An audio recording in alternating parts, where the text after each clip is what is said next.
안녕하세요. 백석대학교 백석기자단 최민. 승훈입니다. 오늘 저희가 이렇게 모인 이유는요. 바로 정신건강 전문의 선생님을 모시고 다양한 궁금증을 풀어보기 위해서인데요. 이번 정신건강 전문의 토크 쓰는 주제는 바로 중독입니다. 사전에 저희 백석대학교 백석문화대학교 재학생분들에게 중독과 관련된 질문을 취합하였는데 바로 오늘 저희가 전문의 선생님을 모시고 대신 질문해 드리려고 합니다. 맞습니다. 저도 평소에 담배를 많이 피지만 이번 중독 상담에 대해서 말씀드리고 싶었는데 저도 이번에 금연을 어떻게 하면 좋을지 평소 궁금한 점이 많았고 전문의 선생님께 여쭤보고 싶은 것들이 많은 기대가 됩니다. 좋습니다. 먼저 저희에게 중독에 대한 궁금증을 해결해 주실 전문의 원장님을 만나보시죠. 감사합니다. 해강병원 신정호 원장님이십니다. 원장님 간단하게 자기소개 부탁드리겠습니다. 우선 이런 주제로 이런 기회를 가지게 된 게 저는 참 반갑습니다. 일반 대중들이 너무 이런 쪽은 소홀히 하는데 이런 걸 이슈로 이렇게 소개할 수 있는 기회를 얻어서 저도 영광적입니다. 저는 1975년부터 정신과 의사가 되어가지고 한 50년 가까이 이제 정신과 의사를 했고 그 사이에 한 40년은 주로 중독 관련 질환을 많이 보았어요. 그래서 그런 경험을 같이 나누는 게 참 좋은 기회라고 생각합니다. 네, 오늘 잘 부탁드립니다. 특히나 중독과 관련된 치료를 전문으로 해주신다고 하니 더욱 기대가 되는데요. 지금부터 제 학생 여러분들의 질문을 하나하나씩 여쭤보려고 합니다. 먼저 첫 번째 질문 드릴게요. 중독이 위험하다는 건 알고 있지만 구체적으로 왜 위험한지 자세히 이해하고 있지는 못하는 것 같아요. 중독이란 정확히 어떤 것인가요? 다른 우리 몸의 병에 대해서는 사람들이 의뢰 다 잘 알죠. 무슨 위암이든 간암이든. 근데 중독이라는 게 이제 정신과적인 어떤 현상인데 좀 추상적이라서 잘 모르시는 것 같아요. 근데 이건 인생살이의 문제라는 뜻이 그게 최악입니다. 다른 정신과 질환보다도 뭐 정신분열증, 소위 조현병이라든가 뭐 우울증 이런 것도 큰 병이지만은 정신과 질환 중에 최악의 상태가 이 알코올 의존이에요. 소위 중독이라는 질환입니다. 인생의 모든 면에서 거기에는 이제 신체적인 것, 정신적인 것, 그걸 넘어서 가지고 가족적인 것, 직업적인 것, 경제적인 것, 법률적인 것, 이런 사회적인 것, 이 모든 게 다 문제를 일으키는 거예요. 그렇군요. 그럼 두 번째 질문 드리겠습니다. 이번 질문은 승훈 씨도 관심이 가는 질문일 것 같은데 어떤가요? 네, 맞습니다. 아까 제가 금연에 관련된 부분에 대해 관심이 많다고 했었는데 저도 이 부분에 대해서 특별히 더 자세히 듣고 싶은 내용입니다. 이번 질문은요. 술이나 담배를 한다고 해서 모두 중독자는 아닌 것 같은데 중독이다 라고 할 만큼의 수준은 어느 정도여야 하는 것인가요? 그리고 중독이 되지 않도록 어떻게 예방할 수 있을지 궁금합니다. 저희 환자들 중에 이제 음주가 과해가지고 병원에 이제 오시게 되면은 대부분 가족의 강요에 의해서 오시거든요. 그럼 어떤 분들은 나는 술을 일주일에 한 번밖에 안 먹는데 왜 중독이냐고 그래요. 일주일에 한 번 포금을 한다고. 또 어떤 분은 나는 한 번 먹을 때 술을 반 병밖에 안 마시는데 그렇지만 매일 먹는 거예요. 그런데 반 병밖에 안 먹는 걸 강조하면서 내가 왜 중독이냐고 그 음주의 양이라든가 횟수라든가 이런 걸 가지고 자꾸 따지거든요. 근데 사실은 그보다 더 중요한 것은 중독 때문에 내가 삶에서 얼마나 피해가 있는가. 뭐 신체적이든 정신적이든 직업적이든 경제적이든 가족적이든 그런 피해가 있는가 이제 이게 관건이고 두 번째는 이제 일상생활을 해나가는데 술이라든가 그런 중독적인 물질에 얼마나 내가 의지하는가 의탁하는가. 애들이 혼자 못하는데 엄마한테 의지해서 뭘 하잖아요. 근데 엄마 대신에 술이라면은 이제 그게 중독인 거예요. 다리가 부러진 분이 지팡이에 의지해서 이제 걸을 수 있단 말이에요. 근데 우리가 인생을 살아가는데 인생 행로를 술이라는 걸 의지하지 않고 잘 살아가지 못하면 그게 중독이라고. 의존이라고 표현하기도 합니다. 저도 그 수업 시간 끝나고 그 쉬는 시간에 피는 담배의 맛이 저를 이겨놓는 느낌인 것 같은데 말씀 잘 들었습니다. 다음 세 번째 질문입니다. 부모님들께서 술이나 담배를 하시는 경우 특히 더 관심을 가지실 만한 내용인데요. 아버지께서 매일 술을 드시고 행패를 부려 제 생각에는 알코올 중독인 것 같은데 본인은 인정하지 않으십니다. 저는 아직 학생인데 아버지 때문에 항상 마음이 불안해요. 제가 할 수 있는 것은 무엇일까요? 라는 질문을 올려주셨어요. 질문을 주신 학생분께서 많이 힘드신 것 같은데 어떻게 정말 하면 이 상황을 극복해 나갈 수 정말 있을지. 힘들 것 같아요. 아버지는 지금 현재 자신의 문제를 인정하지 않거든요. 우리가 부인이라는 정신 방어 기제가 있어요. 부인. 명명백백한 현실을 이제 부인하는 건데 이제 그 부인이라는 방어 기제가 제일 많이 쓰이는 게 정신병이 그래요. 정신병 환자는 현실을 부인하는 거예요. 그러면서 예를 들면 나는 처지가 좀 이런데도 마치 굉장히 내가 돈이 많은 것처럼 과대망상적인 그런 사고를 하고 있으면서 자기의 지금 비루한 현실을 이렇게 부인한다고. 그걸 부정이라고 그러거든요. 그래서 그건 굉장히 유치한 방어 기전입니다. 우리는 일상생활을 해나가는데 어떤 위협에 대해서 자꾸 그걸 방어를 하게 돼요. 그래야 마음의 평안을 가지게 되니까. 그래서 억압도 하고 전치도 하고 이렇게 여러 가지 방어 기제가 있는데 그 중에 부정이라는 건 굉장히 유치한 거예요. 그 애들이 하는 겁니다. 지금 아버지가 지금 자신의 현실을 부인한다고요. 그런 정도의 상태에서 설득이나 교육이나 무슨 훈계나 이런 걸로 안 돼요. 이제 벌써 치료가 필요하거든요. 근데 이런 단계의 환자를 더 어린 자녀가 그 문제를 해결하려고 너무 거기에 투입하다 보면은 이제 자신도 이제 거기에 휘말려서 앞으로 문제가 될 가능성이 많습니다. 특히 알코올 문제가 있거나 정신질환이 있는 부모를 이제 제일 기대가 많은 큰아들이나 큰딸들이 부모를 위해서, 동생들을 위해서, 집안을 위해서 나서서 그런 걸 도와주려고 해결해 주려고 몰두하다가 자기가 성장하는 동안에 자신을 위해서 훈련하고 배우고 길러야 할 소양, 능력 이런 걸 못 갖추는 거예요. 인생살이를 해나가는데 대비가 안 된다는 뜻이에요. 그래서 이제 어느덧 사회에 이제 뛰어들게 될 때 여러 가지 감정적 고통을 겪을 때 그걸 잘 대처를 하지는 못하게 되고 그런데 우리 사회는 또 술이 너무나 흔하니까 술을 먹으면 금방 그런 감정이 좀 완화가 돼요. 그러니까 술에 더 매력을 느끼게 된다. 그래서 다시 이제 아버지처럼 또 술에 빠지게 됩니다.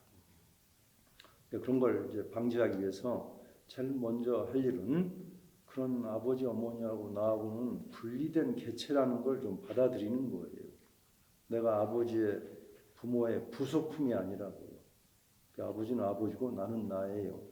좀 그렇게 하고 이제 객관적으로 좀 바라보면서 내가 할 수 있는 걸 조금 하고 사실 더 많은 부분은 나를 위해서 투입을 해야 될 이제 성장 발달기 시기를 잘 보내고 나를 지켜야 합니다.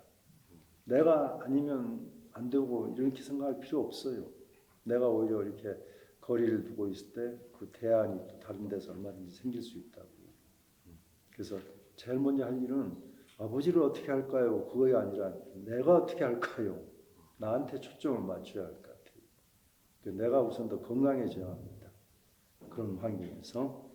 그래서 그런 쪽으로 더 궁리를 하셔야지 나는 내버려 두고 부모만 이렇게 바라보다가 같이 다 망가지게 된다. 개인적인 질문으로 원장님께서는 술과 담배를 안 하시나요? 왜요? 나도 세상이 이러니까 초년에 술을 좀 먹어야 남자다운 거고 또 역할을 잘하는 걸로 생각했죠. 그러다가 나는 한 40대 되었을 때 제가 근무를 하게 된 게 제가 원래 세브란스 병원에서 이제 근무를 하다가 원주에서 제2의과대학을 만들면서 거기 병원이 만들어졌다고요. 그래서 거기서 근무를 하다 보니까 주로 환자가 광산의 광부들이고 그 당시에는 강원도에 다른 병원이 없으니까 동해안 어부들이 많이 왔는데 전부 다 알코올 중독인 거예요. 그런데 이제 그때만 하더라도 정신분열증이라든가 이런 병으로 환자들이 많은데 그 지방에 가니까 그런 환자는 젊은 사람들이 많거든요. 정신분열증은. 근데 그런 환자보다 그런 알코올 중독이 너무 많은 거예요. 그래서 과거에 알코올 중독을 조금 봤다는 건 대부분 피상적으로 단기간 봤다면 거기에서 조금 더 집중해서 이제 보면서 내가 환자를 돌보면서 또 더 많이 배워가면서 그래서 비교적 우리 연배에서는 제가 제일 처음으로 이 중독 분야를 주로 하게 됐고 우리가 중독 학회를 만들게 되고 그래서 요즘에는 우리 정신과 분야에서도 중독 정신과라는 세부 전문 분야가 굉장히 이제 커졌습니다. 그래서 저는 그때 이제 그 일을 하면서 우리 환자분들한테 내가 술을 끊도록 하면서 나는 술을 마시면 안 되겠더라고요. 그래서 내가 우리 환자분들한테 치료 대책 중에 하나가 소위 스위치 중독이라고 알코올에 중독된 걸 다른 쪽으로 스위치를 바꾸는 거예요. 중독이 없어지지 않으니까. 그래서 비교적 건전한 중독이 있거든요. 그중에 대표적인 게 운동 중독이에요. 그래서 운동 중독을 하도록 권하고 나도 그 당시까지만 해도 운동을 별로 뭐 잘하지도 못하고 즐기지도 않았는데 운동을 나도 해야겠다 해서 달리기를 해가지고 그 이후로 좀 마라톤도 한 20번 완주를 하고 그래서 매번 우리 환자분들한테 전략적으로 운동을 권합니다. 대단하시죠. 근데 운동을 하면 그 개인 운동 말고 단체 운동이면은 어른들이 계셔서 담배를 같이 피거나 회식을 하는 좋은 지적이에요. 그래서 저는 운동을 할 때 달리기나 걷기나 자전거나 수영이나 등산 이런 거 할 때 혼자 얼마든지 할 수 있고 네. 그리고 이제 달리기든 이런 거 하다 보면은 명상적이 돼요. 똑같은 동작을 내내 반복하는 동안 단조롭잖아요. 네. 무슨 게임을 하고 승부를 나누고 막 변화무쌍한 것보다 그런 운동을 하면은 생각이 처음에는 좀 잡념이 있다가도 나중에는 머리가 더 이제 공간이 여유가 생기면서 명상적인 그런 걷기가 됩니다. 그래서 소위 걷기 명상이라는 것도 있거든요. 우리 알코올 환자 프로그램 중에 일정한 공간에서 우리 알코올 문제 환자분들이 줄 서서 계속 도는 거예요. 걷기만 천천히. 그러면서 이제 명상적인 이제 이런 분위기가 자연히 들어오고 그럴 때 이제 삶의 본질에 대해서 인간에 대해서 가족에 대해서 더 차원이 다른 통찰을 얻게 되고 이제 그런 게 딱 중심 잡히면 중간에 뭐 이런저런 일로 좀 번잡하더라도 휘둘리지 않게 되죠. 이번 질문은 저도 궁금한 내용이기 때문에 제가 전달해 드리겠습니다. 너무 공감되는 내용인데요. 약물이나 알코올에 중독된 사람들이 중독 증세를 고치기 위해 참다가 금단 현상이 오면 예민해지기도 하던데 이런 금단 현상을 겪는 동안 어떻게 해야 잘 이겨낼 수 있을까요? 우리가 병이라고 하는 것은 의지로 안 되기 때문에 병인 거예요.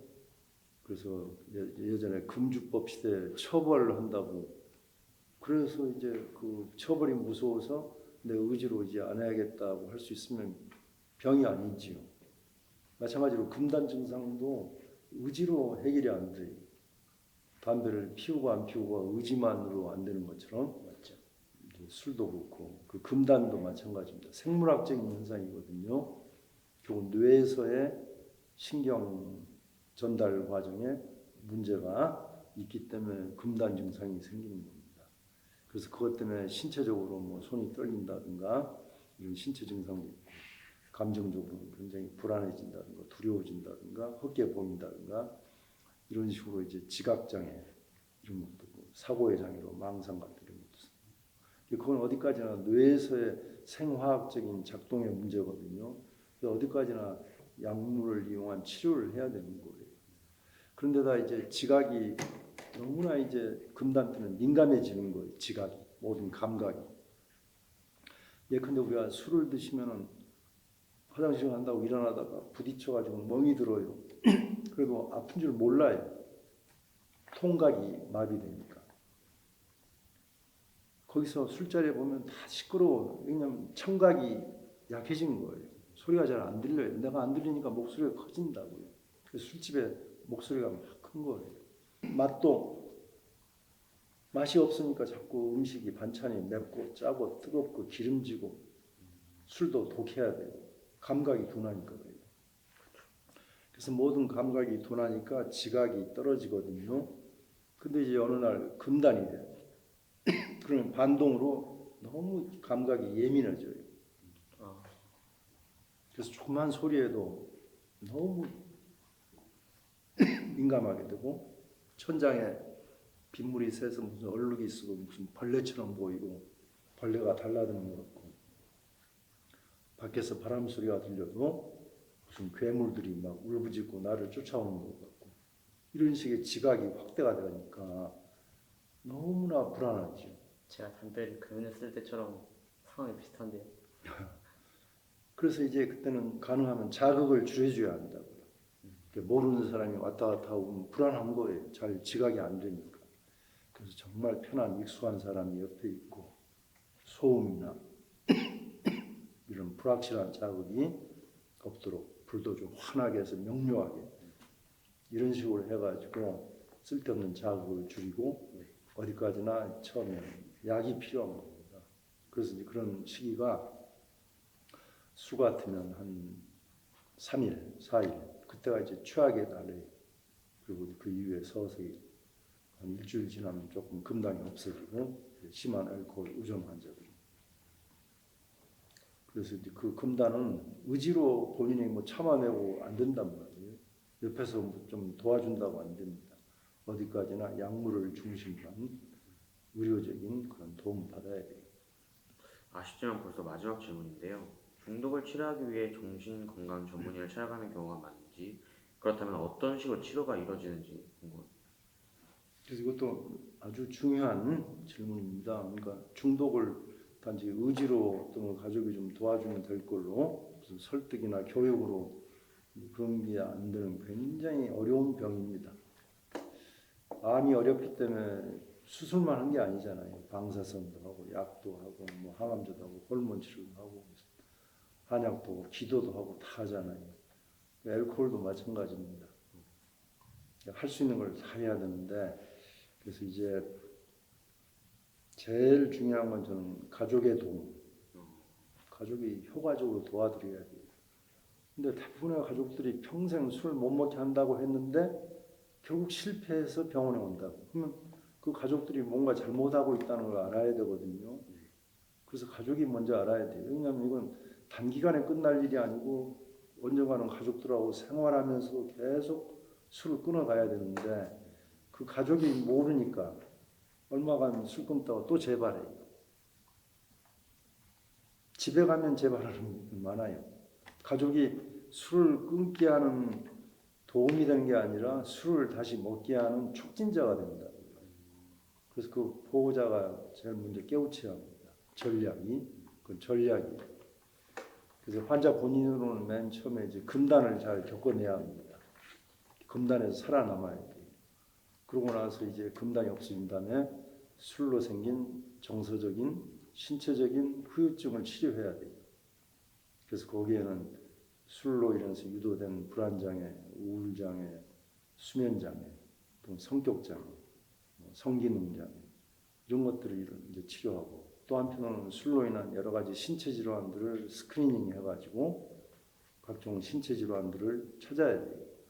무슨 암 같은 거 있으면 당연히 이제 그게 또 문제겠지만 숨어 있는 게 많다고요. 그래서 대표적인 게 예를 들면 고관절 같은데 뼈들이 약화되어 있어요. 그리고 뼈가 나중에 부러지기 전까지는 서서히 녹아가고 있는데 모른다고요. 술 먹으니까 통증도 모르게 되고 그러다가 이제 조금 정신과에 와서 원래 정형외과 병 때문에 온 게 아닌데 이쪽이 아프다 이게 고관절 이런 쪽이 골반 쪽이 그 사진 찍어보면 거기에 고관절이 나가고 있는 거예요. 그래서 인공 고관절로 대체 수술을 그때서야 하는 수도 있고, 또 많은 경우에 혈관장애. 우리가 술 많이 드시면 얼굴이 붉어지는 건 다 혈관장애거든요. 근데 심혈관장, 뇌혈관장 이런 게 조그만 것들은 증상이 없는 거예요. 근데 이제 그런 걸 찾아가지고 그런 거 치료를 또 해야 합니다. 그래서 그런 것들이 웬만큼 되면 이제 그 이후로는 이제 단주를 쭉 유지하는 거에 대해서 쭉 치료를 받는 건데, 그건 꼭 병원에만 입원해서 하는 건 아니고, 예를 들면 선진국 같으면 의료비가 비싸기 때문에 병원이 아닌 그런 치료 시설이 따로 있어가지고 인건비가 비싼 이제 의사는 없더라도 다른 보조 치료 요원들이 있으면서 공동체적인 생활하면서 거기서 술 없이 살아가는 걸 훈련하는 거예요. 사회 기술 훈련을 비롯해서 자기 주장, 술 없이도 주장 잘할 수 있어야 되고 거절도 잘하고 이런 게 이제 사람들하고 대인관계 기술인데, 그런 걸 비롯해서 재활적인 그런 치료를 하는 겁니다. 그래서 그걸 수개월 때로는 수년씩 하고, 그런 동안 이제 가끔 이제 집에도 가족들하고 접촉하면서 새로 사귀어야 돼요. 그리고 그 중에서 어떤 일부는 또 밖에 간단한 일자리를 가지고 출퇴근하면서 하기도 하고, 그러면서 서서히 사회에 재활이 되면서 나가는 거예요. 그동안의 인지적인 재활, 사회적인 그런 재활, 직업적인 재활 이런 것들이 다 이루어져야 온전한 생활을 하게 되고, 내가 어떤 스트레스에 대해서 대응하는 기술 이런 게 더 발전되어야 앞으로 이제 온전하게 살아가는 거죠. 그렇지만 그게 얼마 술 끊으면 이제 완벽해진다 그러지 않아요. 그게 그 취약성이 굉장히 오래 남아 있게 됩니다. 그게 습관으로도 그러고 뇌의 손상으로도 그러고, 그래서 그 장기간 추적 진료를 받고 관리를 기꺼이 받으려고 해야 돼요. 암에 걸리면은 수술 끝나고 나는 암 나았다고 그런 사람 어디 있어요? 적어도 5년 이상 수술하고도 괜찮다 해도 쭉 다니면서 또 재발을 염려하면서 관리를 하잖아요. 마찬가지입니다. 오늘 그 정원희 선생님이랑 얘기를 하면서 중독에 관해서 더 깊은 생각을 나누게 됐고요. 그리고 제가 막상 생각하지 못했던 가벼운 것들도 더 중독으로 발전할 수 있다는 거에 대해서 조금 다시 생각해볼 수 있는 계기가 됐던 것 같아요. 그래서 오늘 회광병원 신정 원장님께서 귀한 시간 내주시고 정성스럽게 답변해 주셔서 저희 재학생 여러분들에게 많은 도움이 되었을 것 같아요. 맞습니다. 원장님께서도 저희 백석대학교, 백석문화대학교 선배 친구 그 재학생분들을 위해서 마지막으로 한 말씀 부탁드리겠습니다. 오늘 중독에 대한 얘기를 하게 됐는데, 우리나라는 알코올 문제가 세계적으로 굉장히 많은 쪽입니다. 굉장히. 근데 우리나라는 알코올만이 아니라 어떤 중독 전반으로 너무나 문제가 많은 거예요. 모든 면에서. 그래서 이제 그 중에 여러 가지가 있지만 그 중에 이제 그 다음으로 또 많은 게 일중독이에요. 일중독입니다. 그러니까 사람들이 왜 그렇게 일을 열심히 하려고 하는가? 의존적이라서 그러거든요. 일이라는 건 결국 돈이에요. 돈이라는 게 힘이라고요. 힘에 의존하려는 것 때문에 우리는 힘에 의존하려고 하니까 자꾸 집단, 우리의 집단주의적인 성향이 그런 거예요. 그래서 알코올도 이제 우리가 약하다고 약한 사람이 의지하는 거예요. 허위적이지만 알코올의 권능감, 알코올이 주는 만능감 이런 거에 의존하는 거예요. 그래서 우리가 좀 자주 독립적인 인격체로 이걸 더 잘 길러내는 데로 치중해야 할 것 같아요. 네, 감사합니다. 그럼 이제 해광병원 신정 원장님과 함께한 정신건강 전문의 추천 열린 토크 콘서트를 마무리해 보려고 하는데요. 오늘 이야기 나누었던 중독과 관련된 어려움뿐만 아니라 다양한 심리적 어려움이 있으시면 학생생활상담센터에서 여러분들을 도울 수 있다고 합니다. 학생생활 상담센터에 도움이 필요하다면 백석대학교 학생들은 본부동 108호, 인성관 104호, 그리고 백석문화대학교 학생들은 은혜관 201호를 방문해 주시면 되고요. 문의사항은 아마 화면에 전화번호가 나가고 있을 것 같은데 이쪽으로 찾아주시면 되겠습니다. 네, 이것으로 오늘 토크 콘서트를 마치려고 합니다. 오늘 토크 콘서트를 보시고 공감이 가거나 도움이 된다고 생각하신다면, 그리고 주변에 중독과 관련한 문제와 관심이 있는 친구가 있다면 이 영상을 소개해 주시길 바랍니다. 또 앞으로도 학생생활상담센터와 저희 백석기자단 활동에도 많은 관심 부탁드립니다. 오늘 유익한 이야기를 많이 해주신 전문의 선생님께도 다시 한번 감사 말씀드립니다. 그리고 여기서 인사 말씀드리겠습니다. 감사합니다. 감사합니다.